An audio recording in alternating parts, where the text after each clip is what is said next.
Assalamualaikum student. Today we will discuss the topic sets as we discuss in our online classes about the detailed definition of set. ठीक है, यहाँ हम सिर्फ particular definition के ऊपर focus करेंगे. A set is a well collection of defined distinct objects. ठीक है ना, सेट क्या होता है? वेल डिफाइंड होता है, डिस्टिंक्ट ऑब्जेक्ट्स होती हैं जिसमें हम क्लियरली लिखते हैं कि हमें सेट्स के ऑब्जेक्ट्स को जो भी जाहिर करना है उसे क्लियरली लिखेंगे. जैसे अगर मैं फर्स्ट 5 नंबर्स ले रही हूँ 1 2 3 4 5, फर्स्ट 5 नंबर्स ले रही हूँ तो इसी का सेट होगा. इसके अलावा अगर मैं प्लैनेट्स ऑफ द यूनिवर्स लेती हूँ तो हमारे यूनिवर्स में जो 8 प्लैनेट्स हैं हम उसी का सेट बनाएंगे. ठीक है ना. अगर हम स्टार्स का सेट लेते हैं तो उसमें हमारा सोलर जो सन है हम उसी का सेट बनाएंगे. ठीक है. इसी तरीके से अगर हम सैटेलाइट्स का सेट बनाते हैं तो वो मून का ही बनेगा. ठीक है. तो बहुत सारी चीज़ें हैं. सेट का जो है उसमें हमारा वेल डिफाइन होना चाहिए और उसमें जो कलेक्शन होनी चाहिए डिस्टिंक्ट ऑब्जेक्ट्स होनी चाहिए. ठीक है. दूसरी चीज़ है objects in the collections are called elements of the set. जिस चीज़ के ऊपर भी सेट डिपेंड कर रहा है, जो चीज़ हम सेट जिससे हम सेट बना रहे हैं उसको हम क्या कह लेंगे? एलिमेंट्स कहेंगे, मेंबर्स कहेंगे. ठीक है ना. जैसे अगर मैं फर्स्ट 5 लेटर्स लेती हूँ ABCD, ठीक है ना, तो ABCD क्या हो गए? एलिमेंट्स हो गए. इसी तरीके से अगर मैं पार्ट्स ऑफ द बॉडी के सेट्स बनाती हूँ तो पार्ट्स ऑफ द बॉडी क्या हो गए? एलिमेंट्स हो गए. ठीक है ना. तो डेफिनेशन हो गई. इसके बाद हम आ जाते हैं कि हमें चंद की पॉइंट्स हैं जिन्हें अपने दिमाग में रखना चाहिए सेट्स लिखते हुए. We don't duplicate the elements in the set. ठीक है ना. हम कोई भी एलिमेंट्स लिखते हुए 2 दफ़ा नहीं लिखेंगे. हाथ अगर हमारे 2 हैं, हैंड्स अगर हमारे 2 हैं तो हम उसको 2 दफ़ा हैंड एंड हैंड नहीं लिखेंगे. ठीक है. अगर हमारे पास आइज़ 2 हैं तो हम 2 आइज़ नहीं लिखेंगे, जस्ट आइज़ लिखेंगे. ठीक है.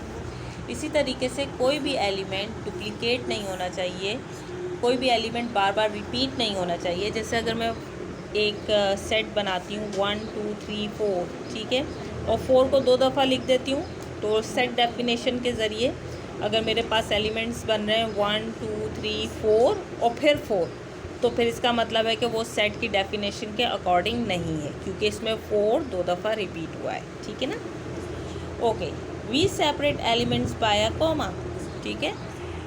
जो हमारा सेट है, जिस तरह हम आम उर्दू में नामों को, चीज़ों को, जगहों को कॉमे के ज़रिए अलग करते हैं, इसी तरह हम मैथमेटिक्स में भी एलिमेंट्स को एक दूसरे से अलग करने के लिए कॉमे का यूज़ करते हैं. ठीक है. The elements are enclosed by curly brackets. ठीक है. सबसे मज़ेदार बात यह है कि जो कर्ली ब्रैकेट होती है, अगर आप ये ना लगाएं सेट में, मैं ऐसी 1 2 3 4 लिख दूँ तो वो सेट नहीं होगा until unless you make a curly bracket in the start and at the end. ठीक है ना.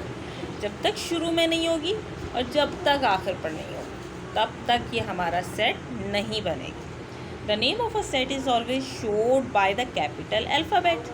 ठीक है ना. हमेशा कोई भी सेट रखेंगे तो उसका जो भी नाम होगा वो कैपिटल अल्फ़ाबेट से होगा. ऐसा नहीं होगा कि आप जो है स्मॉल अल्फ़ाबेट से रखते हैं. अगर स्मॉल अल्फ़ाबेट से रखेंगे तो वो set according to the set definition set theory नहीं होगा. ठीक है. After the set name we use equal to for example. ठीक है ना. अब हम इक्वल टू ज़रूर डालते हैं. सेट नेम को अलग करने के लिए हम इक्वल टू डालते हैं, फिर कर्ली ब्रैकेट स्टार्ट होती है 1 2 3 4 5 and then curly bracket and.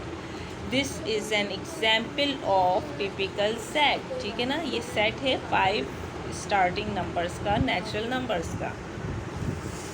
Okay जी. There are different types of sets. ठीक है ना. टाइप्स ऑफ सेट्स हैं empty set, singleton set, finite set, infinite set, equal set, equivalent set, universal set, subset, power set, super set, proper subset and power set. ठीक है. इनको हम details से इंशाल्लाह अगली प्रेजेंटेशन में डिस्कस करेंगे. ठीक है. You just know the names of the types of sets. Okay. There are some symbols and their explanation. This is very important.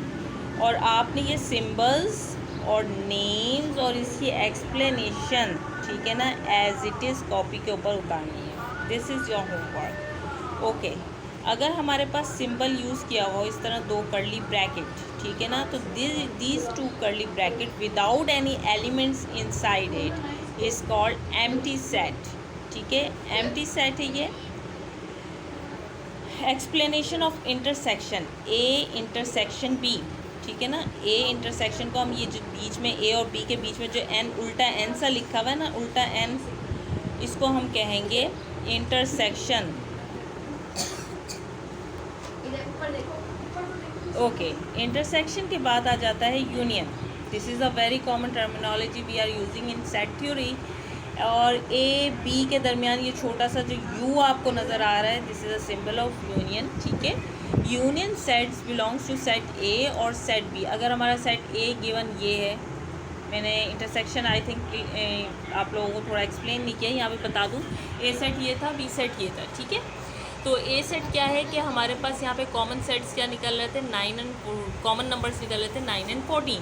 9 और 14 बी में भी था, तो हमने इसे 2 दफ़ा नहीं लिखा। अगर हम 2 दफ़ा लिख देते तो this is against the set theory, तो ये हमारा सेट ही ना बनता। हमें इंटरसेक्शन में सिर्फ एक ही दफ़ा 9 लिखना है और एक ही दफ़ा 14 लिखना है। ठीक है ना। अच्छा, अब हम आ जाते हैं यूनियन। यूनियन में भी हम वो नंबर्स जो बार बार रिपीट हो रहे हैं उन्हें कितनी दफ़ा लिखेंगे, एक ही दफ़ा लिखेंगे। यहाँ पे रिपीटिंग नंबर्स क्या है, 9 एंड 14, 9 एंड 14, तो हमने कितनी दफ़ा लिखा, एक ही दफ़ा लिखा। जो एलिमेंट्स नहीं थे 3, 7 and 28, we write it in the union set. ठीक है, अब हमारे पास आ जाता है subset, which is a very important terminology in set. Subset को हम सी बना के नीचे लाइन लगाते हैं। सबसेट का मतलब है कि लेस एलिमेंट्स हों या equal to the set elements, लेकिन सारे के सारे एलिमेंट्स एक दूसरे से मिलते हैं। ठीक है ना। अगर 2 एलिमेंट हैं और एक में 5 एलिमेंट हैं, तो जिसका कम नंबर्स हैं वो सारे के सारे 5 एलिमेंट्स वाले सेट में मिलते हों। अब जैसे हमारे पास बी सेट था 9, 14 एंड 28, हमने क्या किया, इसी जैसा एक और सेट बना लिया 9, 14 एंड 28। यानी अगर बी सेट अपने जैसे बी सेट से मिलेगा तो वो उसका क्या होगा, सबसेट होगा। या अगर हम एक सेट बना लेते हैं 9 एंड 14 का, यानी 2 एलिमेंट्स आपस में मिलते हुए ना बी सेट से, तो ये भी क्या होगा, ये हमारा हो जाएगा पावर सेट। ठीक है, इसको हम क्या कहेंगे, सबसेट या पावर सेट। ठीक है, इसको हम सिर्फ सी से डिनोट करते हैं, इसके नीचे लाइन नहीं लगाते जैसे हमारी सबसेट के नीचे होती है। पावर सेट में हमेशा हम सी से डिनोट करते हैं। ठीक है ना। Subset has less element than the set. ठीक है ना, सबसेट में लेस एलिमेंट होते हैं लेकिन उसी एलिमेंट के ऊपर होते हैं जो बड़े सेट के अंदर होते हैं। ठीक है, अगर हम किसी सेट के ऊपर या किसी इक्वल टू के ऊपर एक लाइन लगा देते हैं तो उस लाइन का मतलब मैथ में होता है नॉट। ठीक है ना, नॉट का मतलब क्या होता है, नेगेटिव, नहीं है। तो अगर हम सी के ऊपर लाइन लगा देते हैं तो इसका मतलब है नॉट सबसेट, क्योंकि ये सिंबल सी जो है ये क्या है, सबसेट का है। अगर मैं लाइन लगा दूंगी तो ये क्या हो जाएगा, नॉट सबसेट।